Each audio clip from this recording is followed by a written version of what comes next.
Hello everyone, this is Electrical Spark and we are studying about power electronic converters. In this lesson we will study about three-phase bridge rectifier, and in our last lesson we have discussed about how a three-phase half-wave bridge converter, half-wave converter is working, and in that lesson we concluded that we are having two sets of circuits. That means हमारे पास एक positive group thyristors है, positive group diodes, and दूसरा है negative group diodes. सो यहाँ पे A1, B1, C1 ये तीनों है पॉजिटिव ग्रुप का, A2, B2, C2 ये तीनों है नेगेटिव ग्रुप के डायोड्स. एंड यहाँ पे दोनों जो हाफ वेव सर्किट है दोनों को अभी हम लोग कंबाइन करके एक फुल वेव ब्रिज सर्किट बनाएंगे. तो यहाँ पे हम लोग क्या करेंगे, न्यूट्रल पॉइंट जो वहाँ पे था वो तो कॉमन है, तो इसका जो लोड पॉइंट है P से N और इसका था Q से N. सो N पॉइंट को हमने कॉमन ले लिया. दो मीन्स ये जो पॉजिटिव ग्रुप थायरिस्टर्स का सर्किट है और ये जो नेगेटिव ग्रुप का है, कॉमन कैथोड और कॉमन एनोड, तो दोनों को यहाँ पे हमने एक सर्किट बना दिया. Then now in the next circuit, in this circuit now we are omitting that neutral point and we are connecting, means A1 and A2 both are connected to phase A, B1 B2 both are connected to phase B, similarly C1 C2 both are connected to phase C, and P and Q are the output circuit or load circuit. Again अगर इसको मैं फिर से redraw करूँ like this is the equivalent circuit of that one. That means here we can see A1 and A2 both are connected to phase A, B1 and B2 phase B, C1 C2 phase C, and this is the load. That means in each leg, एक एक leg में, one leg में A1 A2, दूसरे leg में B1 B2 and in the third one we are having C1 and C2. इसको हम लोग बोलते हैं कि bridge circuit, bridge rectifier circuit. Again now when we are going for this means A1 B1 C1 इन तीनों को हम लोग बोलते हैं positive group devices, positive group diodes. A2 B2 C2 इसको बोलते हैं नेगेटिव ग्रुप डायोड्स. एंड उसके बाद फाइनली अगर हम लोग डायोड यहाँ पे यूज़ कर रहे हैं, ये तो डायोड ही है, बस उसका नेमिंग हम लोग थोड़ा डिफरेंट कर रहे हैं. Instead of A1 B1 C1 we are using D1 to D6, D1 D2 D3 D4 and D6. And ये जो नेमिंग मैंने यहाँ पे दिया है 1 3 5 4 6 2 ये क्यों है, ये हम लोग नेक्स्ट में देखेंगे. इसका फेस, इसका सीक्वेंशियली ऑपरेशन देख के हम लोग इसका पोजीशन यहाँ पे कौन सा डायोड कहाँ पे कंडक्ट करेगा, कहाँ पे रहेगा, वो हम लोग डिसाइड करेंगे. उसके हिसाब से उसका नेमिंग हम लोग देंगे. So this is come to this circuit, this is the final bridge circuit suppose. So now here this is the circuit having A1 B1 C1 A2 B2 C2, this is the circuit. So in the previous lesson we have studied about how one three phase half wave rectifier will work. So ये हमारा जो three phase voltage waveform है VA VB and VC. So VA के 120 बाद we will start VB, then after 120 this is VC. That means three phase voltages are displaced by 120 degree phase displacement. ये तो आप लोगों को पता है. Then when we are going for half wave rectifiers, so और half wave bridge three phase rectifier, वहाँ पे हम लोग क्या पढ़े थे, जो वोल्टेज पॉजिटिव मैक्सिमम में है उसका जो रेस्पेक्टिव डायोड था वही कनेक्ट करेगा. तो यहाँ पे पोजीशन था A1 का, then after 120 this is B1 because VB is more positive as compare to A and C. Then this is the position for C1, again it is A1. Again if will go for the negative group devices, तो ये कौन सा voltage है VC, तो उसका जो respective diode था वो है C2. ये वोल्टेज है VA, तो उसका रेस्पेक्टिव नेगेटिव ग्रुप में कौन सा था A2. Then it is B2 and so on. So ये तीनों है पॉजिटिव ग्रुप के, ये तीनों है नेगेटिव ग्रुप के। अच्छा, अभी मैं दोनों को कंबाइन करके कंडक्शन टेबल में लिख रही हूँ। यहाँ पे A1 B1 C1 A1 B1 like this. So before A1 we are having C1. So this is the position for C1. Similarly in the negative group this is C2, after 120 A2, after 120 B2, again C2. So C2 से पहले क्या है B2. So this is for B2. So now here we can conclude that in each 60-degree intervals, two diodes will conduct, one from positive group and second one from negative group. So here we can see in the first starting from suppose this point A1. So here A1 and B2 is conducting for this 60 degree. So if A1 and B2 is conducting, what is the voltage? The voltage must be, here you can see in the circuit diagram. So A1 and B2 is conducting means starting from this A1 load, B2 back to B. So voltage must be VAB.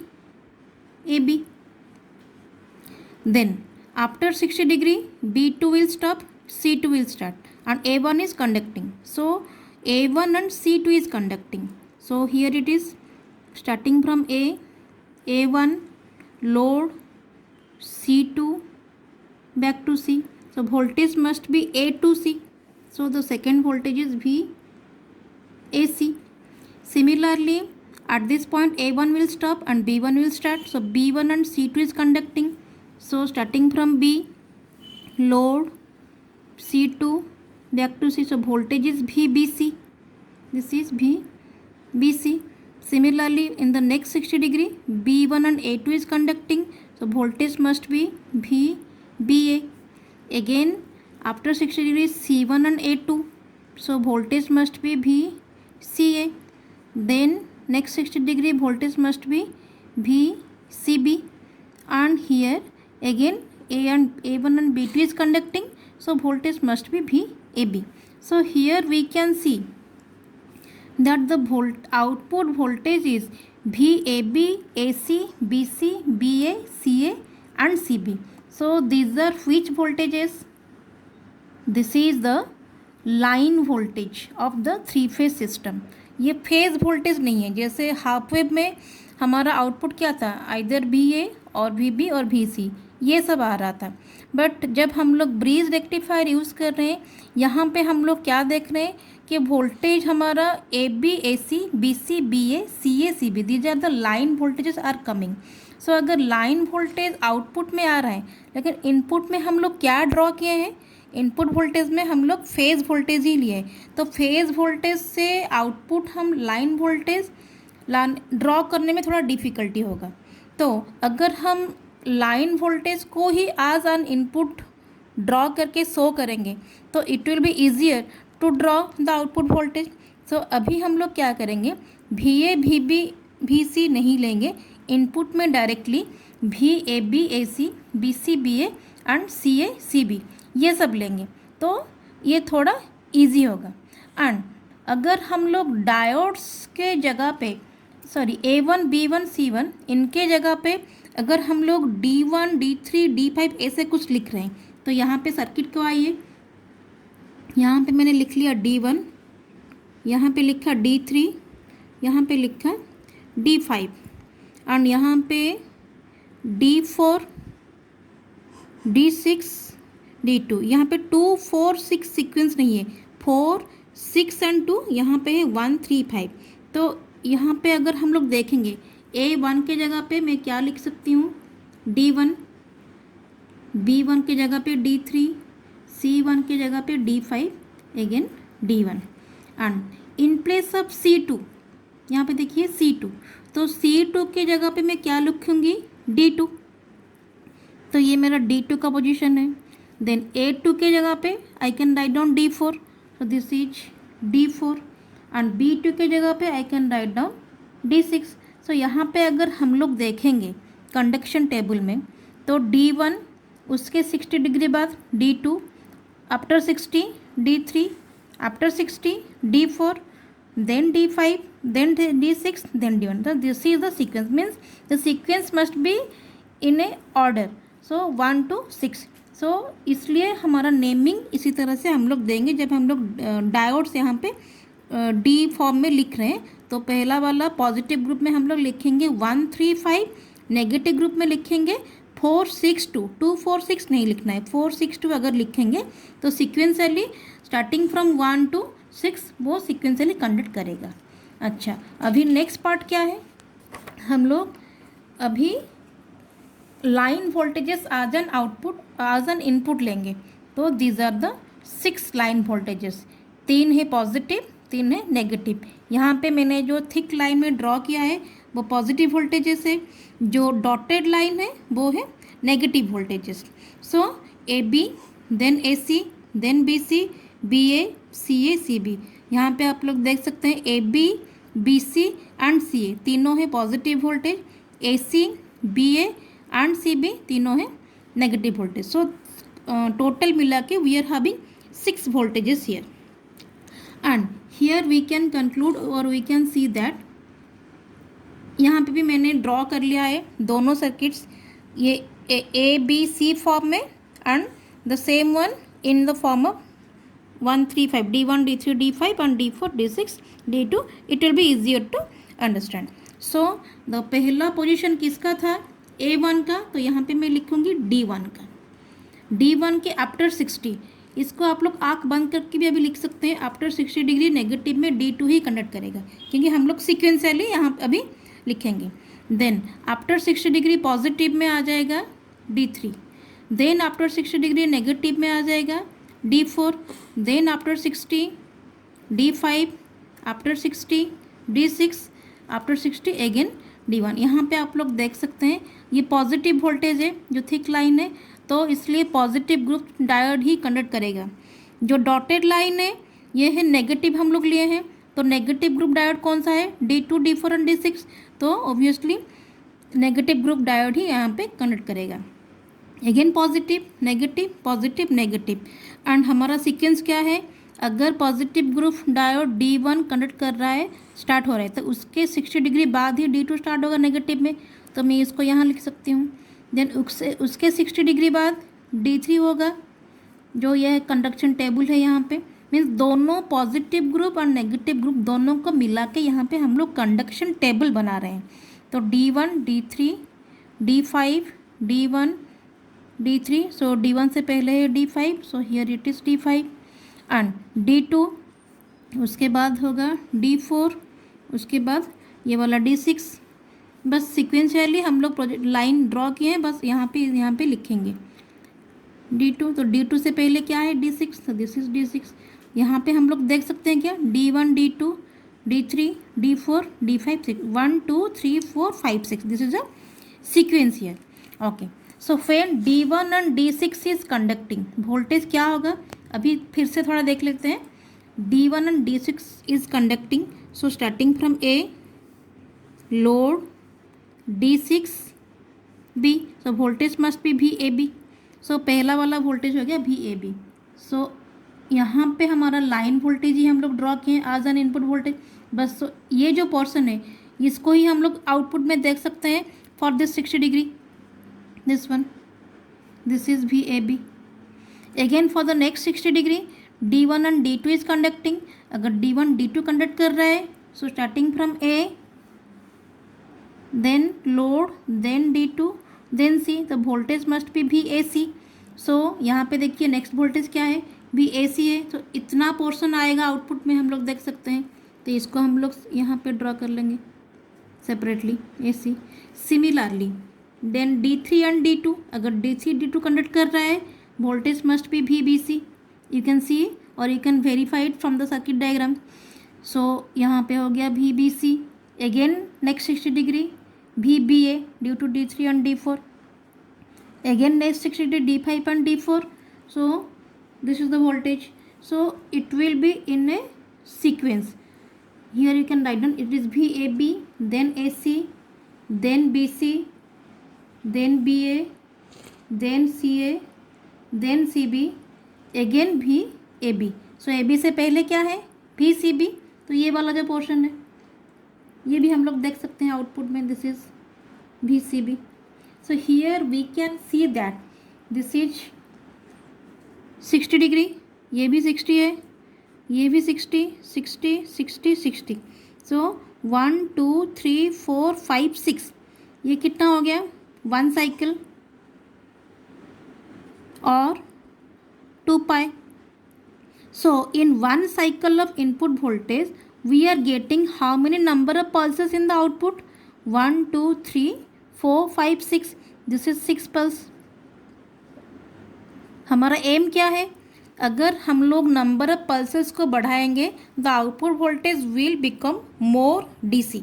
सो यहाँ पे हम लोग conclude क्या कर रहे हैं, जब हम लोग 3 फेज हाफ वेव रेक्टिफायर देख रहे थे वहाँ पे 3 पल्सेस आ रहा था, we are having 3 pulse converter.